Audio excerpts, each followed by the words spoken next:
as parents, you have decided, consciously or unconsciously, to take the same risks that God himself took when he entered parenting. You've entered the zone of free will. You decided to birth a being that has a free will. Now, free will throws out every formula you've ever been given about parenting. That's why I never have written a parenting book, okay? Your responsibility is to give guidance and to provide a godly environment. Okay, you're kind of like the dirt for the seed, to help it grow. You were not given the responsibility of outcome. That's the seed itself is responsible for outcome. And it's really important you understand that, because you can be a really good parent and have interesting results. You can be a really interesting parent and have incredible results, because the results are up to the seed, not to the soil. And you can provide this environment, and they can still end up doing things that cause embarrassment, addictions, be prodigals, even criminals.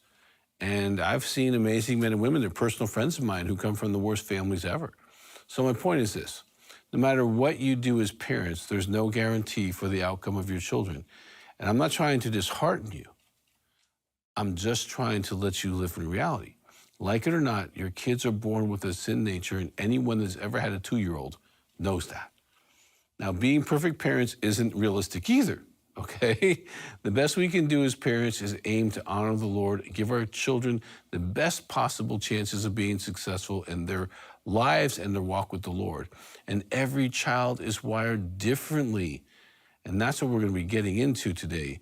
The internally and externally motivated children are extremely different. The externally motivated child is the one you really like because they kind of follow rules and they typically respect authority. And you think, wow, I have the greatest child, whatever. They understand there's consequences and they don't like even breaking rules. And that's the other one. The one that challenges you is what we call internally motivated. This child can be fully capable. They're usually very intelligent, but they tend to be the more difficult in terms of let's say following rules, okay? Because they think that you're co-parenting. They think that they should have a say in the process. And this isn't necessarily a bad thing. It's just you understanding how to navigate it, okay? And that's what we're going to get into today. This is a child that will always ask you why. This is a child that will typically be very headstrong. And depending how you label that or understand that, may impact them for many decades. For more content and resources to help in your healing journey with Christ, make sure to follow Dr. Doug Weiss on Facebook and Instagram. If you'd like to share full episodes of this show with friends and family, subscribe to Healing Time Ministries on YouTube, and feel free to leave us a comment on any of Dr. Doug's social media platforms. Our team would love to hear your feedback and learn how Healing Time is impacting your life, your church, and your ministry.